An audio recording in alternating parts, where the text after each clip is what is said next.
1929 کو جو یہ فتنہ اٹھنے والا تھا، اس کی سرگوبی کے لیے سب سے پہلے علماء اہل حدیث نے غلام احمد قادیانی ملعون پر سب سے پہلے اگر کسی نے کفر کا فتویٰ لگایا تو جماعت اہل حدیث کے سر خیل تھے وہ لوگ۔ مولانا محمد حسین بٹالوی رحمۃ اللہ علیہ نے مرزا قادیانی کے خلاف اس کی تمام تر کفری عبارات سے اس کی ساری وہ جعلی اور نقلی عبارات جمع کی اور سید نذیر حسین دہلوی رحمۃ اللہ علیہ کے سامنے وہ ساری کفری عبارات رکھی اور آپ نے فرمایا استاد محترم اب آپ اس کے اوپر فتویٰ دیں، ایسے نظریات کا حامل انسان کیا مسلمان ہو سکتا ہے یا نہیں ہو سکتا؟ نہیں ہو سکتا تو اس کے اوپر آپ کفر کا فتویٰ لگائیں۔ سب سے پہلے آپ کے جمع کردہ جو سے مولانا محمد حسین بٹالوی نے جو مواد پیش کیا اس کو پڑھ کر شیخ الکل شیخ نذیر حسین محدث دہلوی نے سب سے پہلے مرزا غلام احمد قادیانی ملعون پر سب سے پہلے کفر کا فتویٰ مولانا سید نذیر حسین دہلوی نے لگایا۔ پھر آپ نے ڈیوٹی لگائی محمد حسین بٹالوی رحمۃ اللہ علیہ کی کہ جاؤ پورے بر صغیر کے علماء کے پاس یہ فتویٰ لے جاؤ اور ان کے سین کراؤ۔ اور بعض تو اس وقت وہ تھے جنہوں نے کہا کہ ہم اس دستاویز پر اور اس فتوے کے اوپر کسی قسم کی کوئی رائے یا اپنے سین نہیں کر سکتے، ہم استخارہ کریں گے، اس کے بعد ہم پھر اس فیصلے کے اوپر کوئی اپنی رائے قائم کریں گے۔ تو میرے بھائیوں سب سے پہلے سید نذیر حسین دہلوی کے فتوے کے بعد پھر یہی فتویٰ پورے بر صغیر ہندوستان کے اندر 2 سال تک محمد حسین بٹالوی رحمۃ اللہ علیہ لے کر ایک ایک عالم کے دروازے پر ایک ایک عالم کے پاس گئے کہ خدا را اپنے آپ کو بیدار کرو، نبی کی ختم نبوت پر ڈاکہ ڈالا جا رہا ہے، نبی کی رسالت اور نبوت کے اوپر ایک چور نے ڈاکہ ڈالا ہے، ایک چور دروازہ کھولا ہے، اپنے خواب غفلت کو دور کرو، کھڑے ہو جو نبی کی ناموس کے لیے، نبی کی رسالت کے لیے۔ وہاں سے لوگوں میں بیداری اٹھی۔ پھر 1929 کا یہ فتنہ اٹھا، آخر کار اس کی سرگوبی 1974 7 ستمبر کو پاکستان کی اسمبلی کے اندر متفقہ طور پر قادیانیوں کو غیر مسلم اقلیت قرار دیا گیا۔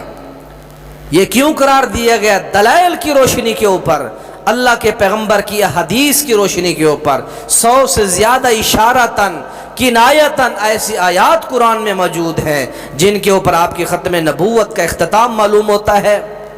پیارے پیغمبر جناب محمد رسول اللہ صلی اللہ علیہ وسلم کی کئی احادیث ہیں، قرآن میں کئی آیات مبارکہ ہیں۔ پیارے پیغمبر جناب محمد رسول اللہ صلی اللہ علیہ وسلم نے ارشاد فرمایا ان الرسالۃ والنبوۃ قد انقطعت فلا رسول بعدی ولا نبی رواہ ترمذی۔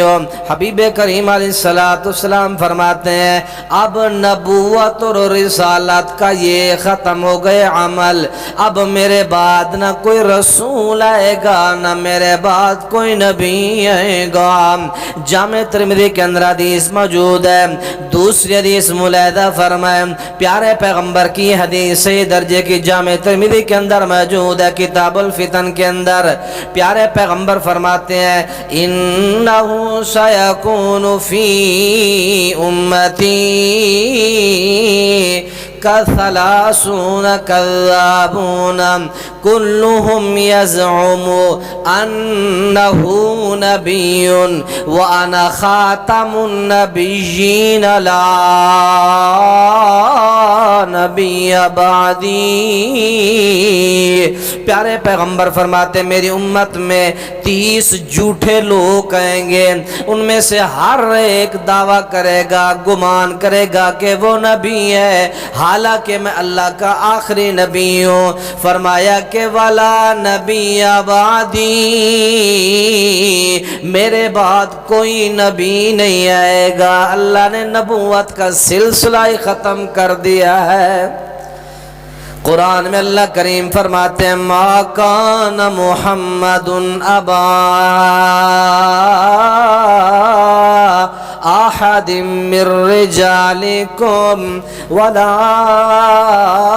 رسول اللہ وخاتم النبیین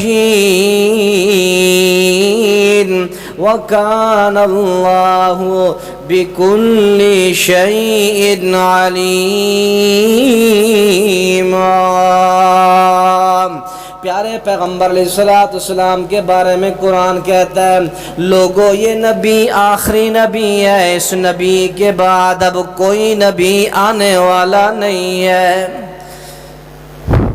حدیث کے اندر آتا ہے پیارے پیغمبر فرماتے ہیں ان مثلی و مثل الانبیاء، لوگوں میری مثال اور تمام انبیاء کی مثال ایسے ہے یا اس آدمی کی طرح مثال ہے جیسے کوئی بندہ خوبصورت مکان بناتا ہے، خوبصورت بلڈنگ بناتا ہے، بنا کے وہ ایک اینٹ کی جگہ چھوڑ دیتا ہے، ایک اینٹ کی جگہ چھوڑ دیتا ہے. دیکھنے والے آتے ہیں کہتے ہیں یار یہ محل بڑا خوبصورت ہے، مکان بڑا خوبصورت ہے، بڑا پیارا مکان ہے، لیکن اس کے اندر یہ ہے کہ اگر یہ اینٹ کی جگہ یہ پر ہو جائے تو بڑا ہی پیارا یہ مکان اور محل ہے. ایک اینٹ کی جگہ چھوڑ دی گئی، کاش کہ یہ اینٹ لگا دی جائے تو یہ مکان پر بھی ہو جائے گا اور خوبصورت بھی ہو جائے گا. سبحان اللہ. اللہ کے نبی فرماتے ہیں اس حدیث کے اندر فَأَنَا اللَّبِنَةُ، لوگوں وہ اینٹ میں ہوں، اللہ نے اس محل کی آخری اینٹ مجھے بنایا. وَأَنَا خَاتَمُ النَّبِيِّينَ، اور میں آخری نبی اور آخری رسول ہوں، میں آخری نبی اور آخری رسول ہوں. وہ آخری اینٹ میں ہوں، محمد رسول اللہ صلی اللہ علیہ وسلم فرماتے ہیں وہ آخری اینٹ میں ہوں. ایک اور حدیث ملیحہ فرمائیں پیارے پیغمبر علیہ السلام فرماتے ایھا الناس انہ لا نبی بعدی ولا امت بعدکم، اے لوگوں میرے بعد کوئی نبی نہیں ہے، میرے بعد کوئی نبی نہیں اور تمہارے بعد کوئی امت نہیں ہے. یہ سلسلہ میرے بعد کوئی نبی نہیں ہے، تمہارے بعد کوئی امت نہیں ہے. صحیح درجے کی حدیث ہے، معجم کبیر طبرانی کے اندر حدیث آتی ہے. ایک اور بہترین حدیث اور جو ہے ملاحظہ فرمائیں کہ سلسلہ نبوت کے لیے وحی کا نزول لازمی اور ضروری ہوتا ہے. اللہ تعالیٰ نے وحی کا سلسلہ بند کر دیا ہے. ایک دن حضرت صدیق اکبر فرماتے حضرت عمر فاروق رضی اللہ تعالیٰ عنہ کو آؤ نا پیارے آج ام ایمن رضی اللہ عنہ کی ملاقات کرنے چلتے ہیں. حضور ام ایمن رضی اللہ عنہ سے بڑا پیار کرتے تھے. دونوں ام ایمن رضی اللہ عنہ کے پاس گئے اور ام ایمن اماں جی رونے لگی اور آپ نے وجہ پوچھی، نبی نہیں رہے اس لیے رو رہی ہو؟ کہنے لگی کہ ایک نہ ایک دن تو سب کو فوت ہونا ہے، رو اس لیے رہی ہوں کیونکہ میرے رونے کی وجہ یہ ہے کہ سلسلہ وحی جو تھا وہ ختم ہو گیا ہے، بند ہو چکا ہے، اللہ تعالیٰ سے براہ راست رہنمائی سے محروم ہو گئے ہیں. ہم میں جو بھی ضرورت ہوتی کمی ہوتی اللہ اپنے نبی پر وہی نازل کر کے ہماری درستگی اور اصلاح فرما دیتے تھے۔ آج اللہ کی وہ رہنمائی جو تھی اس سے ہم لوگ محروم ہو گئے ہیں، ہم سے نبی چلے گئے، سلسلہ نبوت ختم ہو گیا اور سلسلہ وہی بھی بند ہو گیا۔ صحیح مسلم کے اندر 2954 نمبر یہ حدیث موجود ہے، مجمع ایمن کے حوالے سے یہ واقعہ موجود ہے۔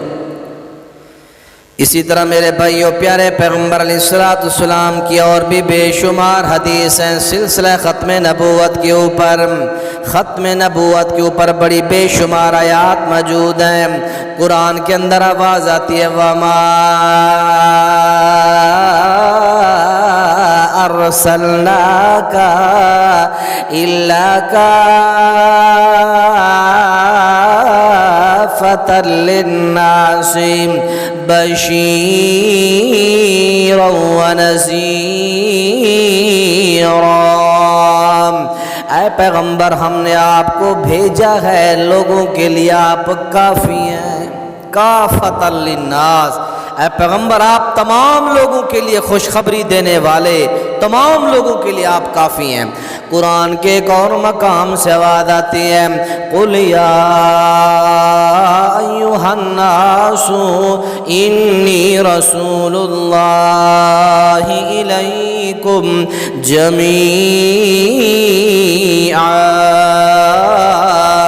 اے نبی اپنی زبان سے کہہ دے میں آپ سب کے لیے اللہ کا رسول ہوں۔ میں کوئی خاص عربیوں کے لیے نبی بن کے نہیں آیا، میں کوئی اجمی کے لیے بن کے نہیں آیا، بلکہ میں تو سب نبی سب لوگوں کے لیے نبی بن کے آیا ہوں۔ کسی خاص قوم کے لیے نہیں آیا، کسی خاص قبیلے کے لیے نہیں آیا، کسی خاص برادری کے لیے نہیں آیا، کسی خاص امت کے لیے نہیں، بلکہ میں تم سب کے لیے آیا ہوں۔ قیامت تک آنے والے انسانیت کے لیے میں اللہ کا رسول اور اللہ کا نبی بنا کے تمہارے اندر بھیجا گیا ہوں۔ پیارے پیغمبر علیہ السلام نے فرمایا کانت بنو اسرائیل تسوسهم الانبیاء کلما ہلک نبی خلفہ نبی ولا نبی بعدی وسیکون خلفاء فیکثرون۔ صحیح البخاری کے اندر 3455 نمبر حدیث، صحیح مسلم کے اندر 1842 نمبر حدیث موجود ہے۔ اس کا ترجمہ ملاحظہ فرمائیے، نبی کریم نے فرمایا بنی اسرائیل کی سیاست انبیاء کرتے تھے، جب کوئی نبی فوت ہوتا تو دوسرا نبی اس کا خلیفہ ہوتا۔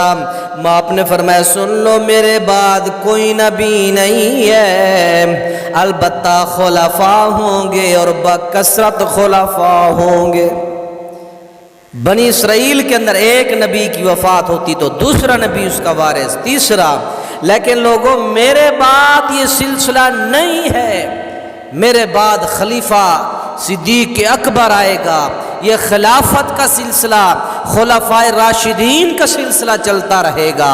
جس طرح آپ نے فرمایا علیکم بسنتی و سنت الخلفاء راشدین المہدیین، یہ ہدایت یافتہ خلفاء، یہ نیکی کرنے والے خلفاء، یہ میرے بعد تو ہوں گے، خلیفے ہوں گے، لیکن نبوت کا سلسلہ میرے بعد بند ہو جائے گا۔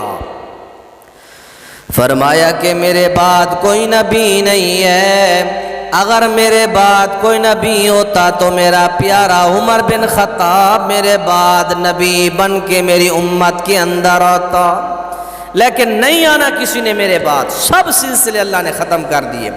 پیارے پیغمبر علیہ السلام کی حدیث ہے فضلت علی الانبیاء بستۃ، مجھے 6 چیزوں میں انبیاء پر فضیلت دی گئی ہے۔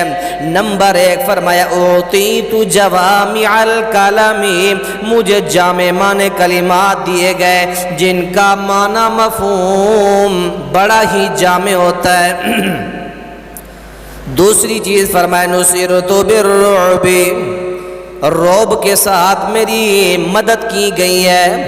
میں بڑی دور بیٹھا ہوتا ہوں کئی کئی میل کی مسافت کے اوپر، لیکن میرا دبدبا اور میرا خوف توحید و قرآن و سنت کا جو خوف ہوتا ہے کافر کے اوپر دوری سے بھی طاری ہوتا ہے۔ یہ مسلمان کا رعب ہوتا ہے کافروں کے اوپر۔ آج خوف زدہ ہیں داڑھی والوں سے، آج پگڑی سے خوف زدہ ہے غیر مسلم، اذان سے خوف زدہ ہیں، حج کی ادائیگی سے، عمرے کی ادائیگی سے آج خوف زدہ ہیں، ان کو تکالیف ہوتی ہے مسلمانوں سے۔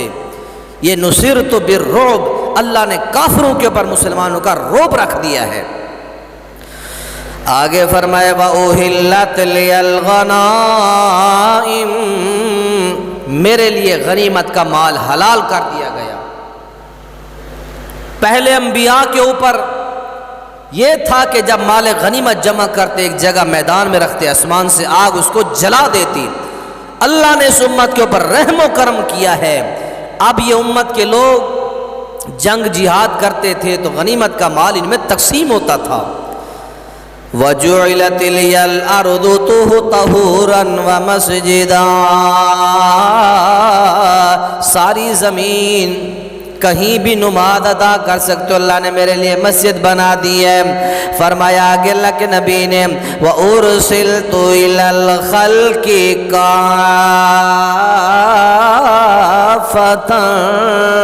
پوری حدیث کے اندر ہمارا محل استشہاد، ہمارے موضوع کا متعلقہ یہ جملہ ہے۔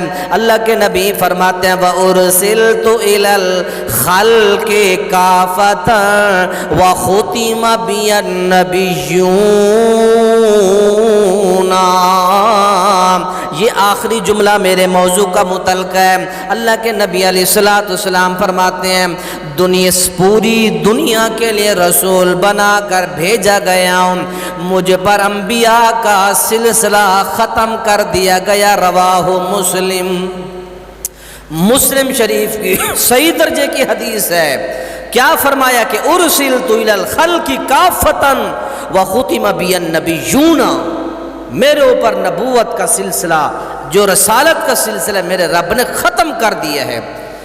پیارے پیغمبر علیہ السلام نے فرمایا میرے بہت سارے نام ہیں، ان لی اسماء، میرے کئی نام ہیں، انا احمد وانا احمد وانا محمد وانا الماہی الذي يمحى بي الكفر وانا الحاشر الذي يحشر الناس على عاقبي وانا العاقب الذي ليس بعده نبي، میں محمد ہوں صلی اللہ علیہ وسلم، میں احمد ہوں، میں ماہی ہوں، یعنی میرے ذریعے کفر کو ختم کیا جائے گا۔ میں حاشر ہوں، میرے بعد حشر برپا ہوگا، میرے بعد حشر برپا ہوگا، لوگوں کو جمع کیا جائے گا۔ بس میں آخری نبی ہوں، میرے بعد پھر قیامت آئے گی، نبوت کا سلسلہ نہیں چلے گا آگے۔ میں عاقب ہوں جس کے بعد کوئی نبی نہیں ہے۔ اللہ اکبر، صحیح مسلم شریف کے اندر صحیح درجے کی حدیث ہے۔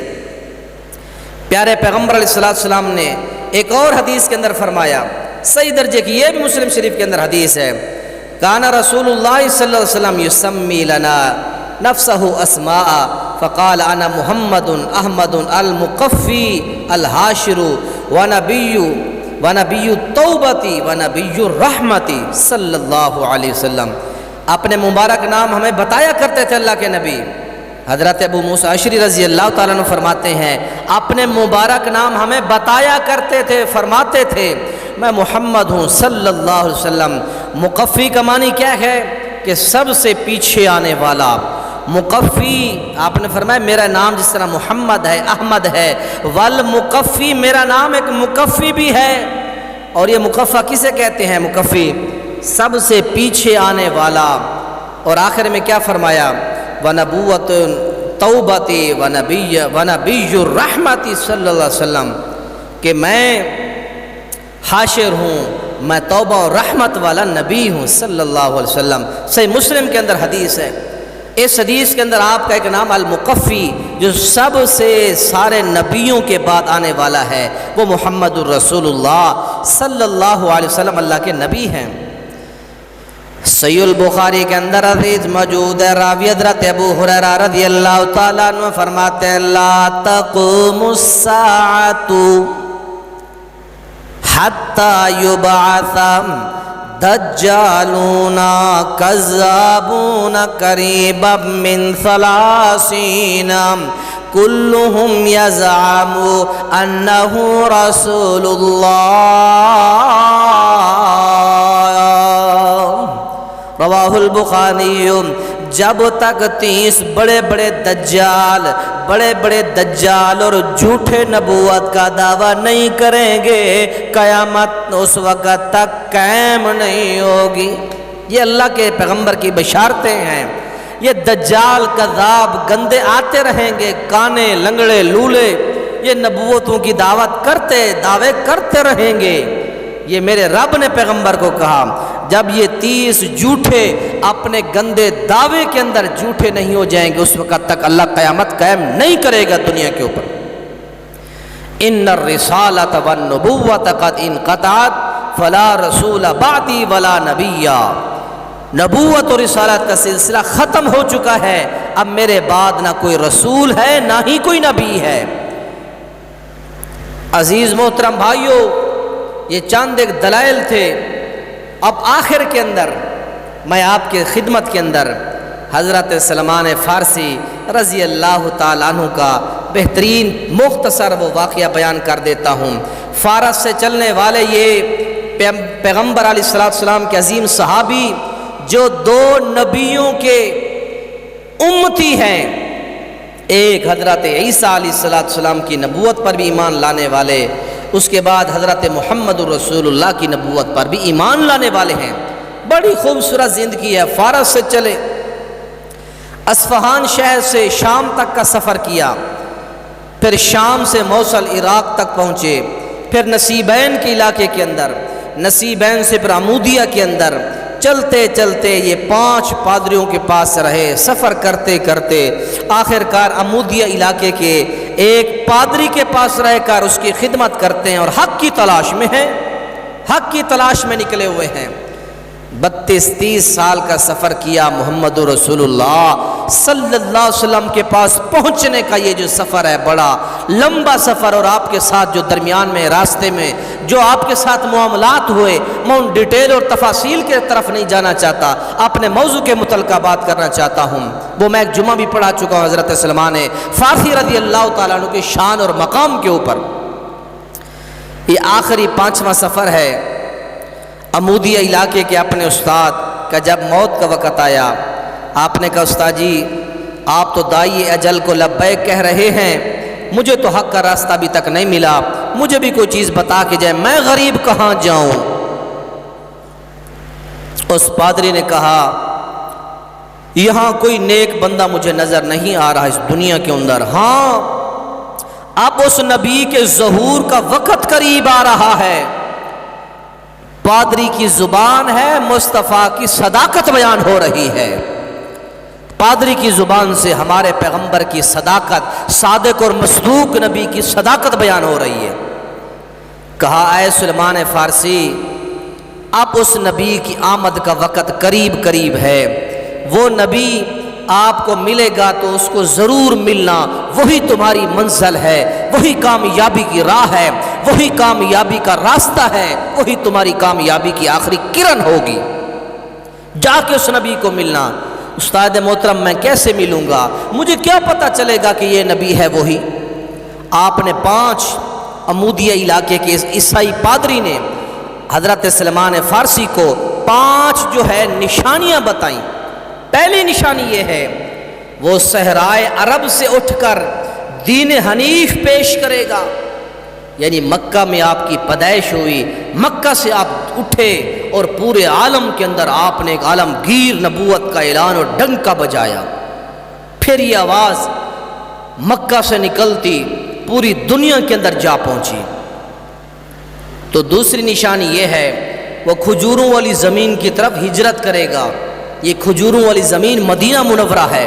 مکہ سے آپ نے ہجرت کی، مکہ سے ہجرت کر کے سیدھا آپ مدینہ منورہ، کھجوروں والی زمین وہی مدینہ کی ہے. اور تیسری بات یہ کی کہ وہ نبی صدقہ اپنے لیے حرام جانے گا، یعنی صدقے کا مال، زکوٰۃ کا مال نہیں کھائے گا.